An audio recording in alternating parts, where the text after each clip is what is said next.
Assalamualaikum warahmatullahi wabarakatuh. Hi, Mr. Apris here. I hope all of you are fine today and ready to learn English again. Welcome back with Mr. Apri. Selamat datang kembali dengan Mr. Apri di pembelajaran bahasa Inggris online. Di video kali ini kami akan melanjutkan pembelajaran kita selanjutnya, yaitu tentang cara cepat belajar 16 tenses atau biasa kami sebut dengan mastering 16 tenses. Mudah-mudahan video-video pembelajaran sebelumnya sudah kalian kuasai dan sudah kalian praktekkan bersama partner bahasa Inggris kalian, dan mudah-mudahan kemampuan bahasa Inggris kalian sudah semakin bagus dan tentunya semakin meningkat. To the point directly, langsung pada intinya, let's check it out. Tenses yaitu perubahan kata kerja yang dipengaruhi oleh waktu dan sifat. Ada 4 waktu dalam bahasa Inggris. Yang pertama, present, past, future, dan past future. Dan ada 4 sifat. Yang pertama, simple, continuous, perfect, perfect continuous. Jadi ada 4 waktu dalam bahasa Inggris. Yang pertama adalah present, past, future, dan past future. Sementara 4 sifat yaitu simple, continuous, perfect, perfect continuous. Oke, kita lihat konsep menguasai 16 tenses menggunakan metode tabel. Oke, di tabel tersebut ada sifat dan waktu. Kita lihat bagaimana cara menamainya untuk 16 tenses tersebut.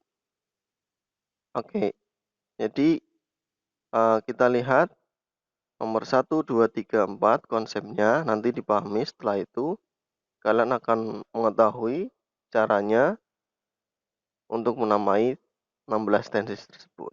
Yang pertama, jika di kolom simple ya, untuk di kolom simple.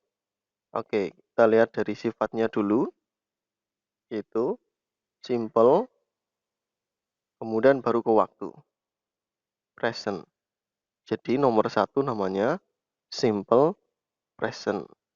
Kemudian nomor 5, kita tarik dari sifat dulu, baru ke waktu, simple past. Kemudian nomor 9 jadi simple future. Nomor 13 jadi simple past future. Oke, seperti itu ya. Kemudian bagaimana di nomor 2? Untuk continuous perfect dan perfect continuous, dimulainya bukan dari sifat dulu, tapi dari waktu dulu. Oke, jadi nomor 2, present, baru continuous. Kemudian nomor 3, jadi present, perfect. Oke. Kemudian nomor 4, present, perfect continuous. Oke. Jadi nomor 6 namanya apa? Nomor 6 yaitu past continuous. Nomor 7 past perfect. Nomor 8 past perfect continuous. Kemudian nomor 10 gimana? Future continuous. 11 future perfect. 12 future perfect continuous. Bagaimana nomor 14? Jadi apa? Past future continuous. Kemudian nomor 15 past future perfect. Nomor 16 past future perfect continuous. Oke, seperti itu ya. Konsep menguasai 16 tenses dengan menggunakan metode tabel. Jadi kalau di kolom simple atau di kolom simple sifat dulu simple, dimulai dari sebutkan sifatnya dulu yaitu simple baru ke waktu. Oke, tapi untuk di kolom continuous, perfect, dan perfect continuous dimulai dari waktu terlebih dahulu baru ke sifat. Seperti itu konsep sederhananya. Silakan dipahami dengan baik dan dipraktekkan sendiri. Oke, kalian sebutkan nama-nama tenses dari nomor 1 sampai nomor 16. Oke, kita lanjut ke keyword atau kata kunci dari 16 tenses sebelum menguasai bagaimana menyusun rumus dengan baik dengan menggunakan keyword atau kata kunci.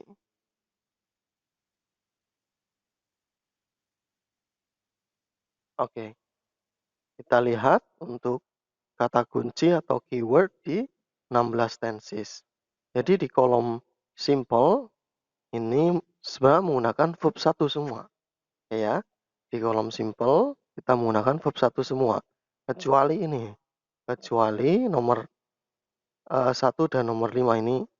Nomor 1 dan nomor 5 sesuai nomor yang tadi. Jadi nomor 1 yaitu simple present ini ditambahi SIS tapi hanya untuk rumus positif. Sementara di simple past untuk positif menggunakan verb 2, tapi untuk negatif dan interrogatif menggunakan verb 1. Tapi basically secara pada dasarnya di sini menggunakan verb 1. Untuk kolom continuous semuanya menggunakan verb ing. Dan untuk perfect menggunakan verb 3.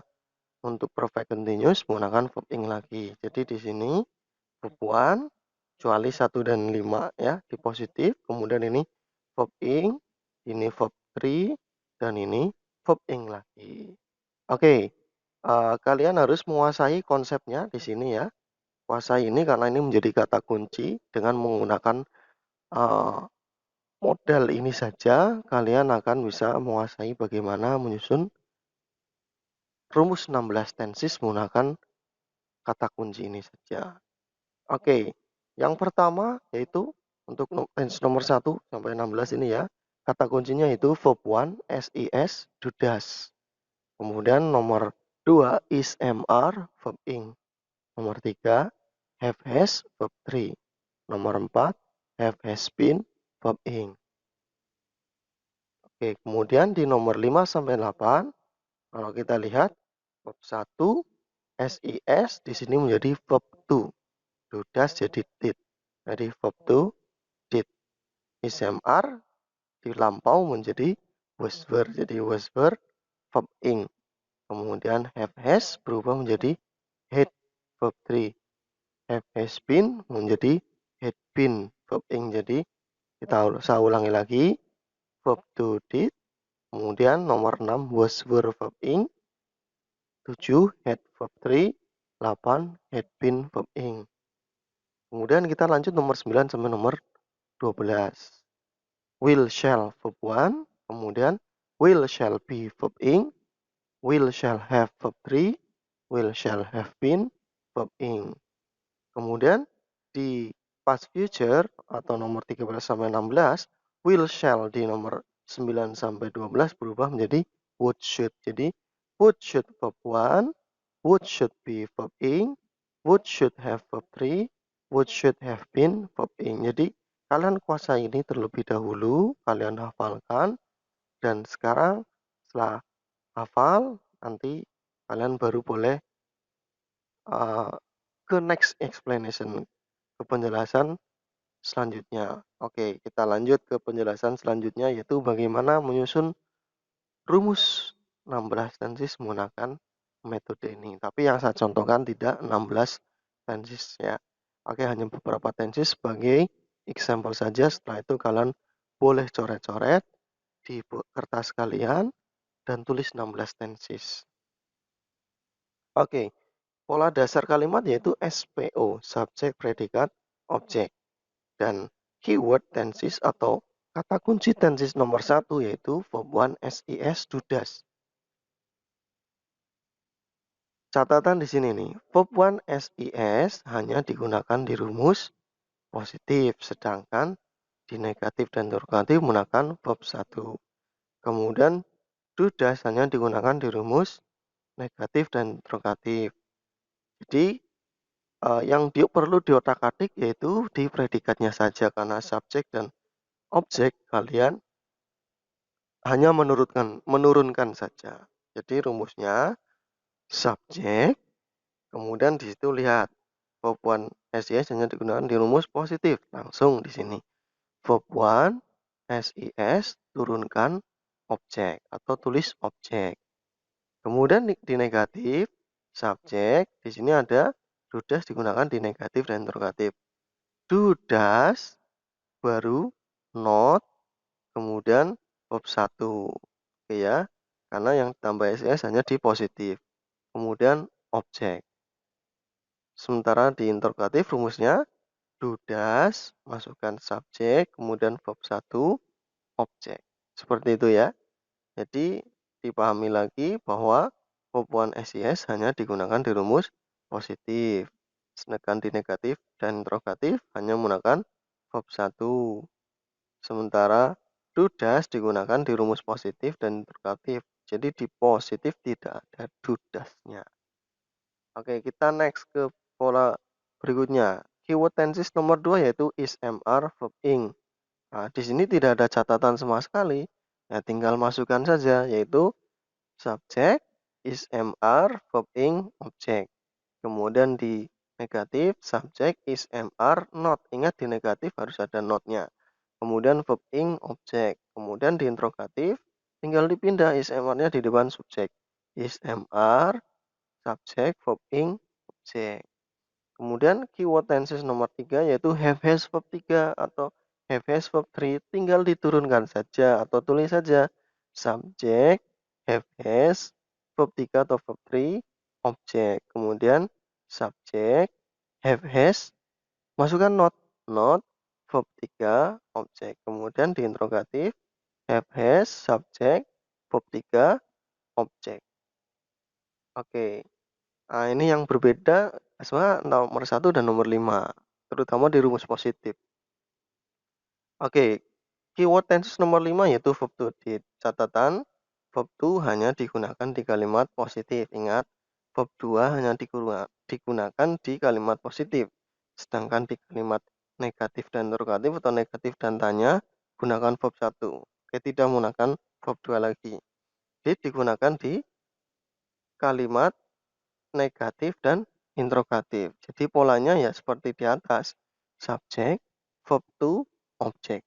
Kemudian negatif subjek, did, not, verb 1, objek. Jadi tidak verb to tapi verb 1.